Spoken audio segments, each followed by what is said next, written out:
Donc, bonjour à vous tous et bienvenue au ministère de la parole de Dieu ce matin. Bienvenue au message des Écritures qui peut disposer nos cœurs. C'était ça ma prière cette semaine, envers cette pratique du repas du Seigneur. Pour qu'en tant que chrétien, on puisse le prendre, le célébrer d'une manière digne de notre grand Sauveur, d'une manière digne de son œuvre au Calvaire, d'une manière qui honore son amour infini, qui le porta à tout donner. Et là, je pensais à ça alors que je préparais ça, puis l'idée de tout donner, tout sacrifier, rien retenir. C'est ce qu'on voit dans les textes bibliques. Il a tout sacrifié pour notre salut. Il a tout payé le prix que méritaient nos offenses et nos iniquités, le salaire de mon péché. Il a tout donné pour accomplir le plan de son Père céleste pour les perdus. Cet amour du Seigneur, son renoncement personnel pour le salut des hommes, nécessairement se voit tout à travers son ministère, mais en particulier dans la dernière semaine où on voit le temps où il allait être arrêté, puis condamné, puis exécuté. Et tout dans cette dernière semaine-là, ça ressort encore plus. Vous vous rappelez dans Jean chapitre 13, juste avant de prendre la Pâque avec ses disciples et de vivre son supplice, Jésus est allé avec eux, puis il a enlevé sa tunique extérieure, puis il a pris un seau d'eau, puis il a fait venir ses apôtres, puis il a commencé à leur laver les pieds, puis on nous dit qu'il a mis un comble à son amour. Pourquoi? Parce que c'était les pires esclaves qui faisaient ça. C'était la tâche la plus méprisable. Et Jésus a juste démontré encore son cœur, qu'il était prêt à aimer ces gens-là. Mais alors qu'on regarde dans les Écritures, j'aimerais qu'on puisse se concentrer surtout sur son arrestation ce matin. Lorsque les Juifs sont venus pour le saisir, puis là, Pierre qui a réagi en prenant une épée et en coupant l'oreille de Malchus. Malchus qui était le serviteur du souverain sacrificateur, il faisait partie de la foule, puis Pierre est venu lui couper l'oreille. Qu'est-ce que Jésus a dit à Pierre? J'aimerais qu'on puisse se concentrer sur son arrestation, les paroles de Jésus et les instructions à Pierre pour nous aider à réaliser la grandeur de son renoncement personnel pour chacun de nous. Donc, tournons ce matin dans l'Évangile de Matthieu au chapitre 26. L'Évangile de Matthieu au chapitre 26 et au verset 45. Matthieu chapitre 26 et au verset 45. Et grâce à ce passage-là, on va avoir un aperçu de son arrestation, un aperçu de sa discussion avec Pierre, et nécessairement encore un rappel de son amour qu'on veut célébrer ce matin. Son corps qui a été brisé pour nous, son sang, sa vie qui a été versée pour nous. On veut célébrer ça d'une manière qui lui plaît. Matthieu chapitre 26 au verset 45. Puis il alla vers ses disciples et leur dit, « Vous dormez maintenant et vous vous reposez. » Puis la scène se produisit dans le jardin de Gethsémani. Il dit, « Voici, l'heure est proche. » L'heure de son arrestation, sa condamnation, son supplice. Et le Fils de l'homme est livré aux mains des pécheurs. Levez-vous, allons. Voici celui qui me livre s'approche. Comme il parlait encore, voici Judas, l'un des 12, arriva, et avec lui une foule nombreuse, armée d'épées et de bâtons, envoyée par les principaux sacrificateurs et par les anciens du peuple. Celui qui le livrait leur avait donné ce signe, celui à qui je donnerai un baiser, c'est lui, saisissez-le. Aussitôt s'approchant de Jésus, il dit, « Salut, Rabbi », et lui donnant un baiser. Jésus lui dit, « Mon ami, ce que tu es venu faire, fais-le. » Alors ces gens s'avancèrent et mirent la main sur Jésus et le saisirent. Et voici un de ceux qui étaient avec Jésus étendit la main et tira son épée, nécessairement ses pierres. Il frappa le serviteur du souverain sacrificateur et lui emporta l'oreille. Alors Jésus lui dit, « Remets ton épée à sa place, car tous ceux qui prendront l'épée périront par l'épée. Penses-tu que je ne puisse pas invoquer mon Père, qui me donnerait à l'instant plus de 12 légions d'anges? Une légion standard, c'était 4500 soldats. La grande légion, c'était 6000 soldats. Donc jusqu'à 72 000 anges qui pourraient descendre du ciel puis me protéger de ces gens-là. Penses-tu, Pierre, que tu es le seul qui voit ce qui m'arrive? Que tu es le seul qui pourrait intervenir? Non, pas du tout. Il dit, Il dit à la foule ensuite, vous êtes venus comme après un brigand, verset 55, avec des épées et des bâtons pour vous emparer de moi. J'étais tous les jours assis parmi vous, enseignant dans le temple, et vous ne m'avez pas saisi. Mais tout cela est arrivé afin que les écrits des prophètes soient accomplis. Alors tous les disciples l'abandonnèrent et prirent la fuite. Donc c'est ça notre texte ce matin. C'est le passage que j'aimerais qu'on puisse regarder un peu. Et je demande au Seigneur que par son esprit, il vienne l'appliquer dans notre cœur, puis nous attendrir en face de ce que Jésus a subi pour chacun de nous, pour qu'ensuite, avec des cœurs remplis de joie, avec des cœurs remplis de reconnaissance, des cœurs remplis d'amour, on puisse se tourner puis célébrer d'un même cœur cette œuvre-là par cette prescription qu'il a donnée à l'Église de Jésus-Christ, ce repas du Seigneur pour la gloire de Dieu. Oh, dans ce beau texte solennel des Écritures, on apprend que dans son renoncement personnel, Jésus savait ce qui s'en vient, ou savait ce qui s'en venait, savait exactement ce qui allait se produire. Et là, ça, c'est frappant parce que quand on est conscient qu'il y a un danger qui s'en vient, quand on est conscient peut-être qu'en automne, il va y avoir des changements de règles au travail, des changements de règles dans la société, peut-être qu'on va revenir au confinement, il y a toutes sortes d'hypothèses d'une autre phase de la COVID, on appelle ça la COVID 2.0. Puis là, ça pourrait venir affecter nos vies encore une fois. Puis là, on voit des problèmes, on voit des tensions, on voit peut-être des épreuves physiques alors qu'on pourrait attraper le virus ou vivre différentes choses. Puis à la lumière de cela, si on savait exactement ce qui s'en venait, est-ce qu'on serait prêt à y faire face? Est-ce qu'on serait prêt à être courageux? Est-ce qu'on voudrait se sauver puis courir loin du danger?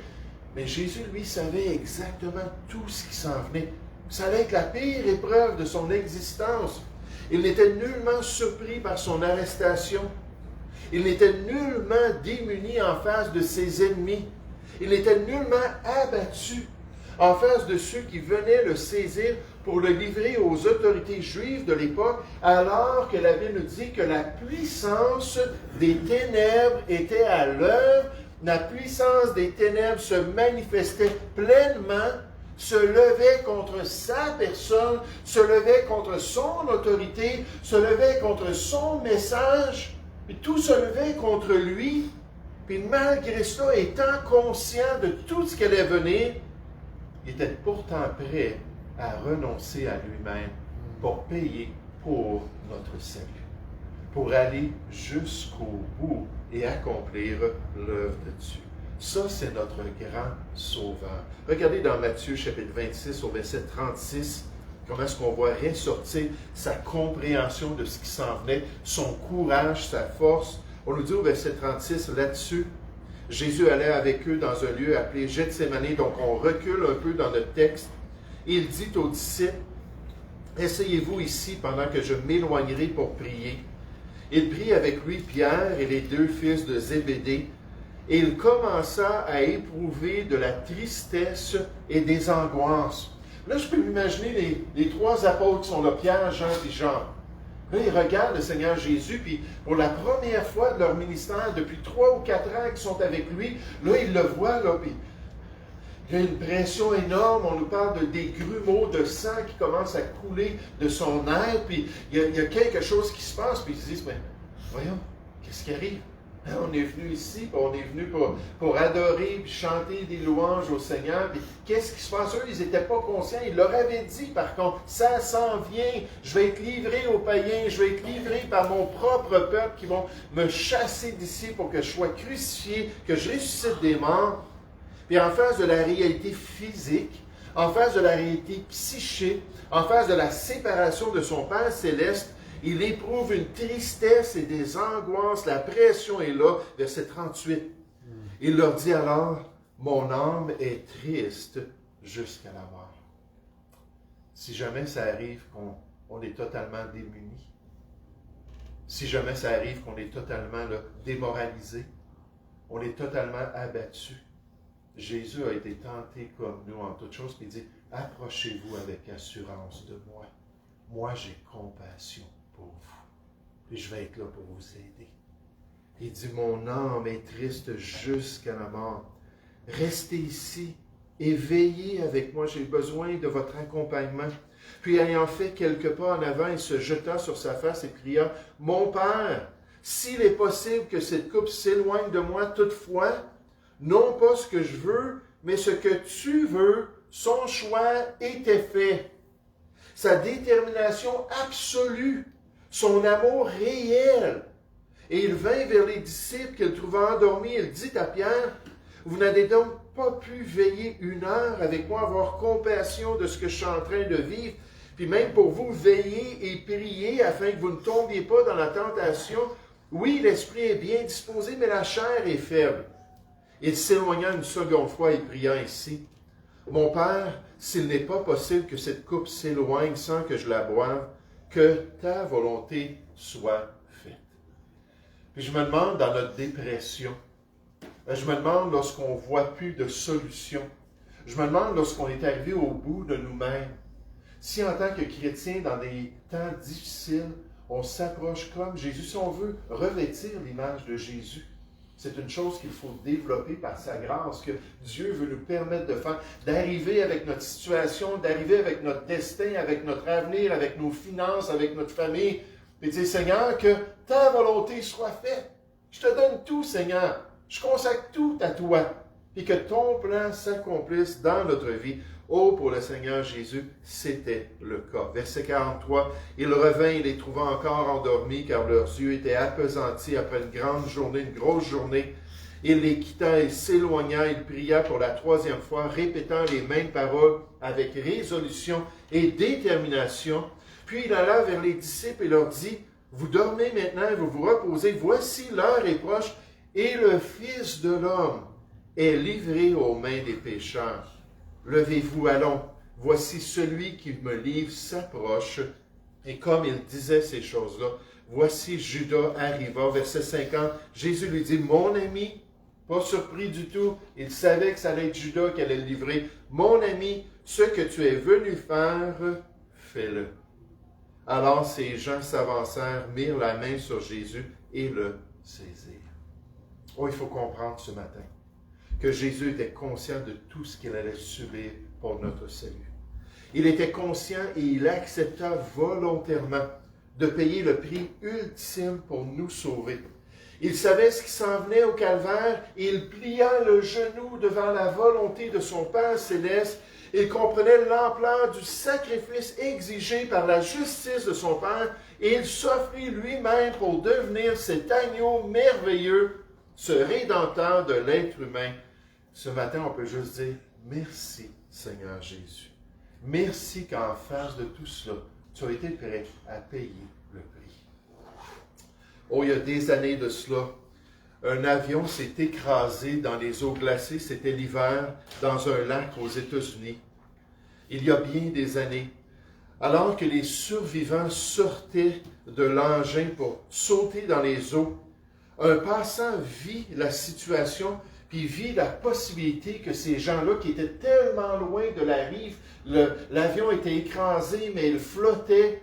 Puis là, les gens étaient sur la glace, puis ils sautaient dans l'eau, puis il les a vus, puis il a dit, ah, ils vont être pris d'hypothermie.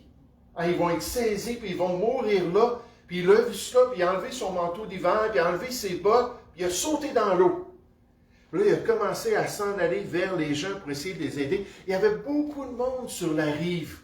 Il y avait beaucoup d'autres personnes qui se sont assemblées. Il était le seul qui était prêt à risquer sa vie. Donc, il a nagé comme ça pour se rendre à une première personne. Puis, il a réussi à ramener une survivante jusqu'à la rive. Ensuite, un autre. Ensuite, des gens encore qui regardaient la scène puis qui hésitaient d'aider dans cette rescousse périlleuse. Ensuite, une autre survivante qui l'a tiré puis l'a ramené jusqu'à la rive. Pendant ce temps, une personne après l'autre perdait le combat contre l'hypothermie pour couler à leur mort. On les voyait, là tout à coup, ils partaient. Ils s'endormaient, ils partaient, puis ils descendaient dans l'eau, puis ils allaient à leur mort. Un autre survivant encore s'est rendu jusqu'à la rive grâce à notre héros. Une ambulance est finalement arrivée, ainsi qu'un camion de pompiers. Les secouristes sont sortis, puis ont dit, on va vous aider. Puis là, dans les gens de la foule, en voyant ça, ils ont enlevé leur manteau, puis ils ont sauté dans l'eau, eux aussi, pour aller nager, puis aider les personnes à sortir les personnes. Puis grâce à leur intervention, des dizaines de survivants se sont rendus jusqu'à la rive. Mais un des témoins a dit, oui, mais où est le gaillard qui a commencé le tout? Où est le premier qui a sauté dans l'eau, puis qui avait réussi à ramener 6 de ces passagers-là de l'avion jusqu'à la rive? Puis ils ont commencé à regarder, puis finalement, lui-même avait coulé. Puis lui-même était décédé. Là, on peut s'imaginer à chaque fois qu'on nous dit le témoignage qu'il n'y avait jamais d'hésitation, il les amenait, prenez-le, prenez-le, puis il a sauté encore une fois dans l'eau. Et à chaque fois, il devait bien se poser la question, est-ce que je suis encore capable? Est-ce que je vais être capable de ramener quelqu'un?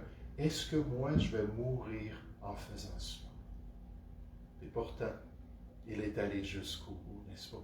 En sachant, puis en voyant le danger, puis en voyant le potentiel, dans cet amour-là, dans ce renoncement personnel, il s'est en allé jusqu'au bout et il a payé le prix ultime en perdant lui-même sa vie. Oh, dans son amour et son renoncement personnel, Jésus savait ce qui s'en venait. Il savait que c'était la mort que Dieu exigeait comme salaire du péché de l'homme. Il était prêt à donner sa vie sur la croix du Calvaire. Et il l'a fait volontairement pour vous et moi. Tout à l'heure, on va prendre ce pain qui représente son corps, on va prendre ce jus qui représente son sang. On va se rappeler dans notre cœur que Jésus te fait ça pour moi. Malgré tout, tu étais prêt à aller jusqu'au bout. Et quand on pense à ce sacrifice, puis quand on pense à ce beau texte biblique, on veut comprendre aussi que dans son renoncement personnel, Jésus voulait protéger ceux qui l'accompagnaient. Il voulait protéger ses disciples. Il voulait protéger les apôtres. Il ne voulait pas qu'ils aient des conséquences de son arrestation, de son supplice. Il voulait les protéger parce que c'était lui et lui seul qui devait mourir pour nos péchés, qui devait payer ce prix ultime. Même il a demandé à ceux qui sont venus l'arrêter dans un autre passage parallèle. Il leur a dit, je vous ai dit que c'est moi. Si donc c'est moi que vous cherchez, laissez aller ceux-ci. Laissez aller ceux-ci. Laissez aller mes disciples. Ne les arrêtez pas, ne les punissez pas à cause qu'ils sont avec moi. Puis on nous dit dans les Écritures, il dit cela, puis c'est le Saint-Esprit qui nous révèle ça par la plume de Jean, afin que s'accomplit la parole qu'il avait dite à son Père Céleste dans Jean chapitre 17, je n'ai perdu aucun de ceux que tu m'as donnés. En donnant cette image-là d'un soin, d'un bon berger qui prend soin de ses brebis. Un auteur nous dit dans cette image, en tant que bon berger, Jésus a donné sa vie pour ses brebis. Sa protection des apôtres était une parfaite illustration de son expiation grâce à sa substitution. Qu'est-ce que ça veut dire? Il est mort non seulement pour eux, mais à leur place. Il s'est assuré que personne des apôtres qui allait être saisi avec lui, puis amené sur une croix, puis mourir sur la croix. Il disait, non, c'est seulement moi qui va mourir à votre place. C'est une des images qu'on voit de cette œuvre-là de Jésus alors qu'il est mort pour eux. En tant que bon berger, il n'a perdu aucune de ses brebis. Mais il a accompli la volonté de son Père pour les apôtres et a accompli sa propre parole prophétique concernant les siens. Puis quand je pensais à ça, je me rappelais en 1986, lorsque je suis allé aux Philippines, qu'il y avait une tradition aux Philippines qui existe encore aujourd'hui. C'est qu'il y avait des Philippinois, et il y a des Philippinois à chaque année, dans une époque de l'année, qui vont se faire crucifier. Là, il dit, Jésus est mort pour nos péchés, puis nous aussi, on va mourir pour nos péchés. Puis là, ils se font crucifier. Mais littéralement, des clous dans les mains, des clous dans les pieds, puis j'avais vu une interview d'un homme comme ça faisait 12 fois qu'il se faisait crucifier. Là, il parlait lorsqu'il était interviewé, puis on voyait les marques dans ses mains. Il dit 12 fois, il y a 12 apôtres, hein? Il y a 12 tribus d'Israël, certainement que c'est le chiffre parfait. Après 12 fois, là, je vais avoir la paix avec Dieu. Après 12 fois, là, tous mes péchés vont être couverts. Et là, il y avait ce mouvement-là de sacrifice personnel. Mais vous savez, c'est totalement contraire au plan de Dieu. On n'a pas besoin d'aller mourir sur la croix. On n'a pas besoin de payer pour nos péchés. Jésus l'a fait, il l'a illustré en protégeant ses apôtres. Et même l'apôtre Pierre, regardez dans Matthieu chapitre 26, au verset 47. Comme il parlait encore, voici Judas, l'un des 12, arriva, et avec lui une foule nombreuse, armée d'épées et de bâtons, envoyés par les principaux sacrificateurs et par les anciens du peuple. Celui qui le livrait leur avait donné ce signe, celui à qui je donnerai un baiser, c'est lui, saisissez-le. Aussitôt s'approchant de Jésus, il dit, « Salut, Rabbi !» et lui donna un baiser. Jésus lui dit, « Mon ami, ce que tu es venu faire, fais-le. » Alors ces gens s'avancèrent, mirent la main sur Jésus et le saisirent. Et voici, un de ceux qui étaient avec Jésus étendit la main et tira son épée. Maintenant, il ne faut pas oublier la scène. Il y a toute une grosse foule qui vient d'arriver. Et moi, je peux comprendre. Quand vous allez dans une activité et il y a plein de monde autour de vous, j'aimerais vous dire c'est intimidant, surtout si vous savez que vous êtes en train de prendre une position publique, comme peut-être la marche pour Jésus l'été ou quoi que ce soit. Puis là, il y a des gens qui s'en viennent autour de vous, vous dites, « Oh, je pense pas que c'est des gens qui croient au Seigneur, je pense pas que c'est des gens qui veulent entendre l'Évangile. » Là, c'est intimidant de voir une foule. Et là, ils ont tous des épées de sortie ou des bâtons qui s'en viennent pour saisir Jésus. Puis le petit Pierre, il est là avec son épée, puis il coupe l'oreille. Puis vous savez, il y a des passages parallèles qui nous donnent une autre perspective. Et là, Jésus étend sa main dans un autre passage, on ne le voit pas ici, et il prend l'oreille, puis il vient la placer sur Malchus, puis il le guérit. Quelqu'un va me contacter cette semaine, puis il dit, « Hey, comment ça se fait que dans les évangiles, on a des perspectives différentes? » J'ai dit, c'est exactement le plan de Dieu. C'est pour ça qu'il y a 4 évangiles, pour qu'on voit la scène avec la perspective que le Saint-Esprit a guidé ces gens-là à mettre avec des détails complémentaires pour nous aider à bien saisir. Là, nécessairement, Jésus a demandé, on l'a vu tout à l'heure dans Jean chapitre 18, laissez-les aller, eux autres. N'arrêtez pas mes disciples, seulement moi, c'est moi que vous cherchez, c'est moi Jésus de Nazareth. Il a guéri l'oreille pour protéger les répercussions sur Pierre nécessairement, alors que la foule était autour de lui. Il frappa le serviteur du souverain sacrificateur, lui emporta l'oreille, verset 52. Alors Jésus lui dit, « Remets ton épée à sa place, car tous ceux qui prendront l'épée périront par l'épée. » Oh, dans son grand amour, Jésus était prêt à mourir pour nous, mais sans exiger que ses apôtres meurent pour leurs péchés, sans exiger qu'ils le fassent eux-mêmes. Dans son renoncement personnel complet, Jésus seul a pris le plein prix de notre salut, connaissant le plan du Père pour les siens. Il savait que Dieu voulait leur donner gratuitement le salut. Il savait que Dieu ne voulait pas qu'il y ait de la confusion alors qu'on voyait ce récit-là. Si Pierre, Jean, Jacques ou un autre des apôtres étaient crucifiés avec lui, mais que ça puisse être clair que c'était seulement Jésus qui devait payer ce prix. Pour qu'il soit ensuite des témoins de sa grâce. Qu'il puisse aller à Jérusalem, dans la Judée, dans la Samarie, jusqu'aux extrémités de la terre pour dire c'est Jésus le Sauveur. Puis il n'y a de salut en aucun autre qu'en lui. Puis alors que Jésus protège même Pierre des autorités juives, il donne encore ce reflet d'un altruisme complet pour le bien de ses brebis. Regardez avec moi dans Luc chapitre 23. Un autre passage qui nous présente un épisode dans l'arrestation, et après l'arrestation, puis la condamnation du Seigneur Jésus, alors qu'il est en route pour s'en aller au Calvaire, sur le mont Golgotha. Et alors qu'il est en chemin, là, il y a du monde qui l'accompagne. Puis il y a du monde qui marche à côté de lui. Puis il y a des dames, puis vous savez, en Israël, les Juifs étaient très expressifs.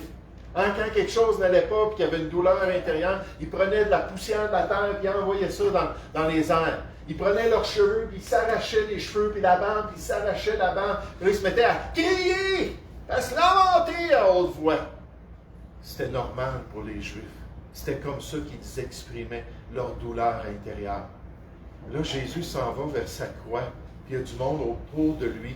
Puis là, il les entend donc pleurer, se lamenter à cause de ce qu'il était en train de vivre. Verset 26. Luc chapitre 23, verset 26, comme il l'amenait, ils prirent un certain Simon de Cyrène, donc une ville africaine, qui revenait des champs. et le chargèrent de la croix pour qu'il la porte derrière Jésus. Il était suivi d'une grande multitude des gens du peuple et des femmes qui se frappaient la poitrine et se lamentaient sur lui à cause de sa condamnation, à cause de sa mort qu'il allait vivre aux mains des Romains. Jésus se tourna vers elle et dit, encore une fois, on voit, n'est-ce pas, qu'il était détaché de lui-même, qu'il était totalement altruiste. Jésus se tourna vers elle et dit, fille de Jérusalem, ne pleurez pas sur moi, mais pleurez sur vous et sur vos enfants.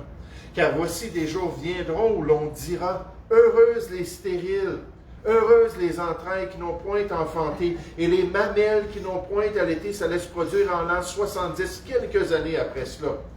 Alors ils se mettront à dire aux montagnes, tombez sur nous, et aux collines, couvrez-nous.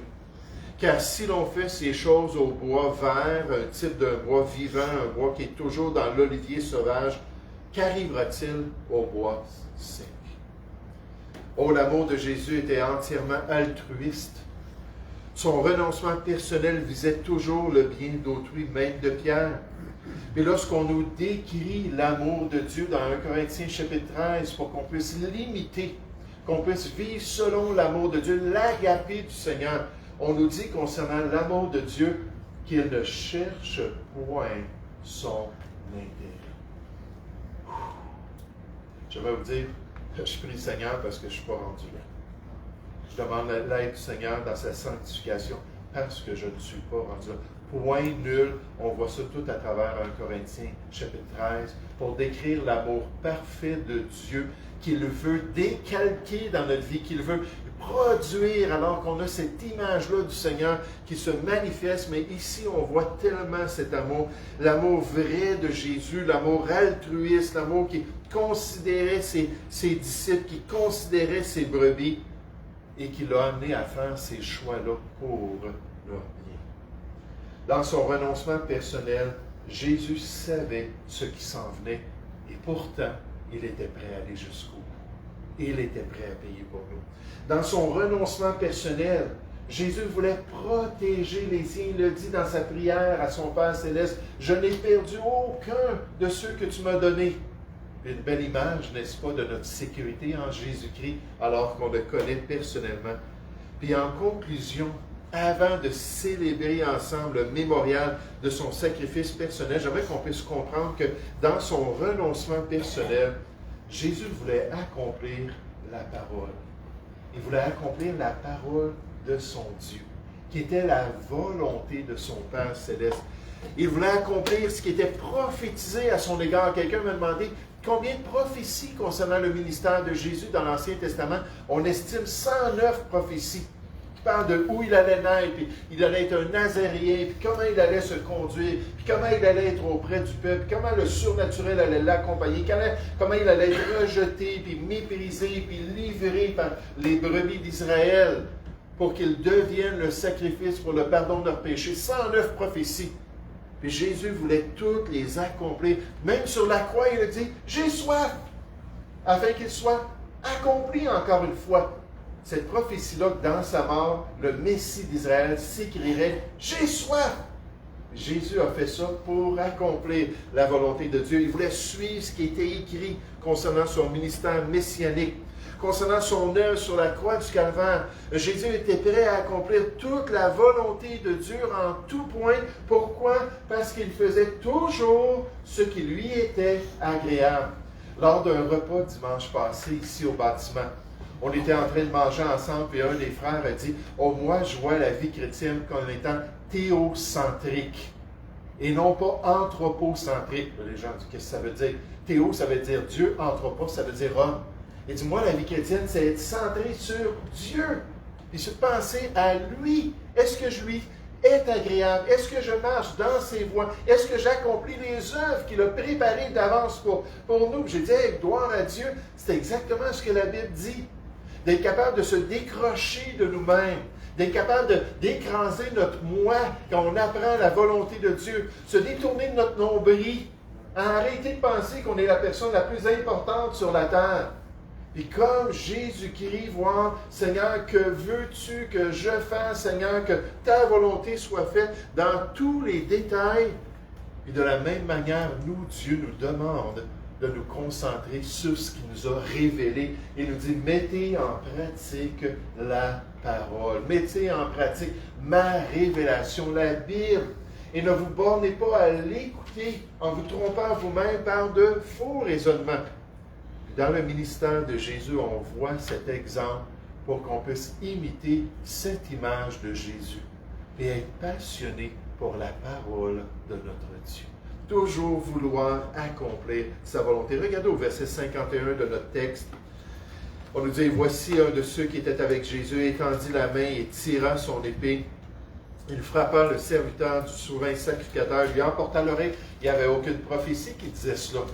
Quand le Messie sera arrêté, un de ses disciples sortira son épée et coupera l'oreille de ceux qui viennent pour l'arrêter. Ça ne faisait pas partie du plan de Dieu. Ce n'était pas la volonté du Seigneur, c'était un réflexe humain.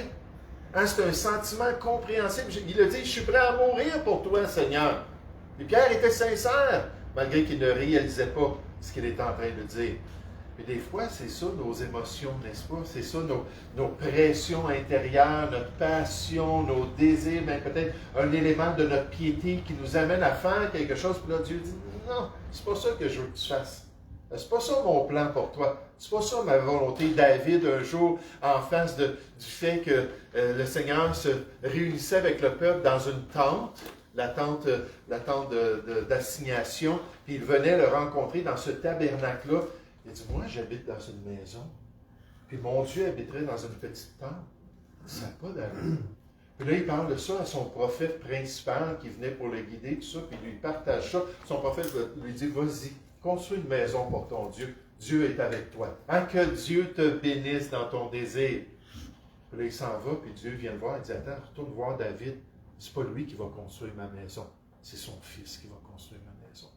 Puis là, dans 1 Chronique, chapitre 28, on nous dit que l'Esprit de Dieu a guidé David concernant cette construction. Il l'a guidé pour mettre de côté tout le bois, mettre de côté tout l'argent, puis l'or, puis toutes les pierres précieuses, puis tout ce qu'il devait se faire. Puis comme Moïse a été guidé pour la construction du tabernacle, dans 1 Chronique 28, on nous dit que l'Esprit de Dieu a guidé David pour la construction du temple, pour que ça soit exactement selon les désirs du Seigneur.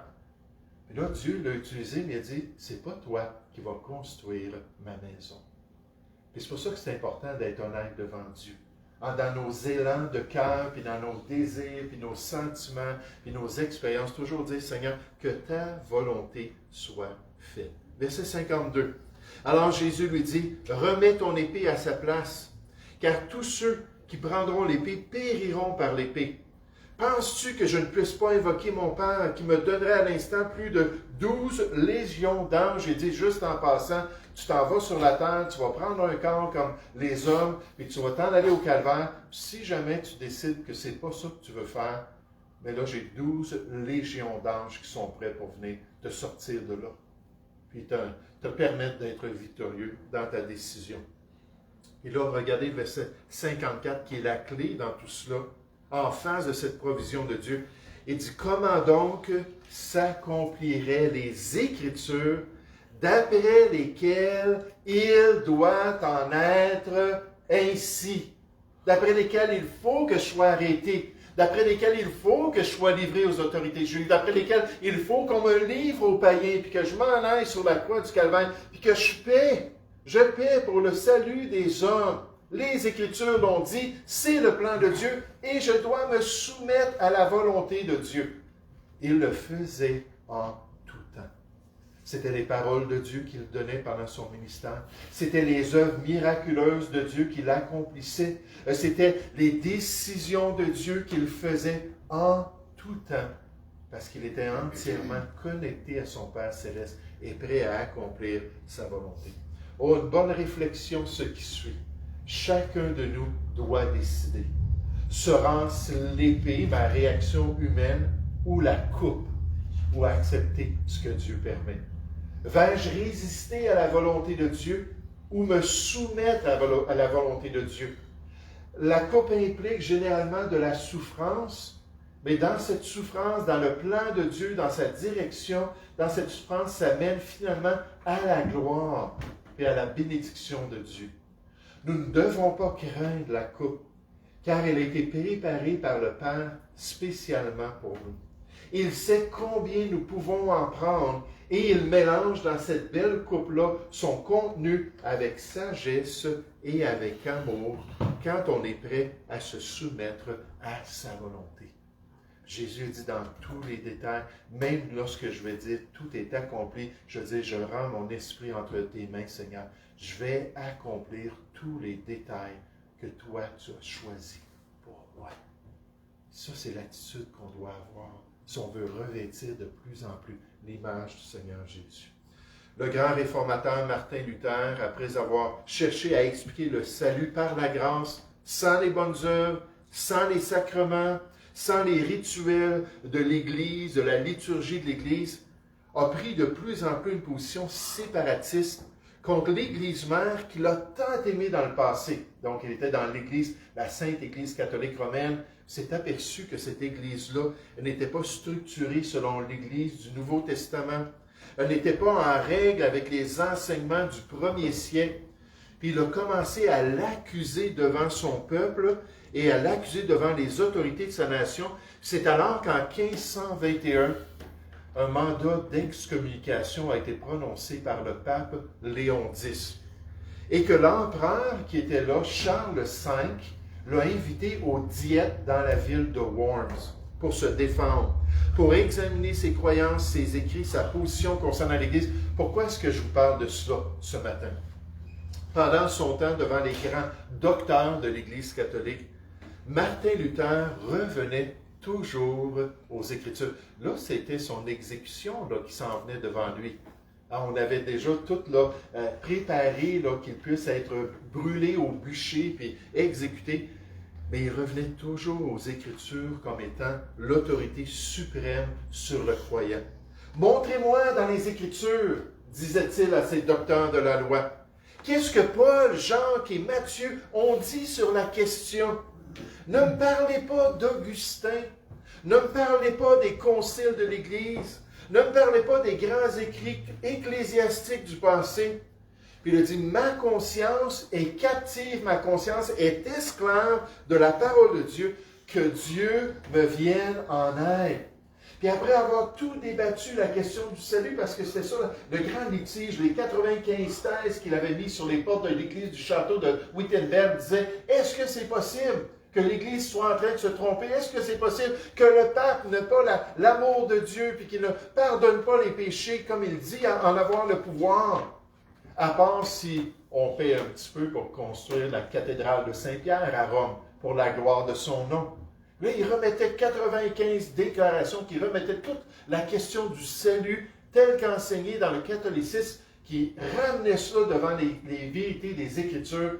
Puis là, alors qu'il a tout débattu les passages bibliques avec les grands penseurs de l'Église catholique, il s'est écrié « Ma conscience est captive de la parole de Dieu, que Dieu me vienne en aide. » Parce que je sais que je viens de monter un cas contre moi-même et je viens de perdre ma vie à cause de ça. Parce que je suis la parole de Dieu.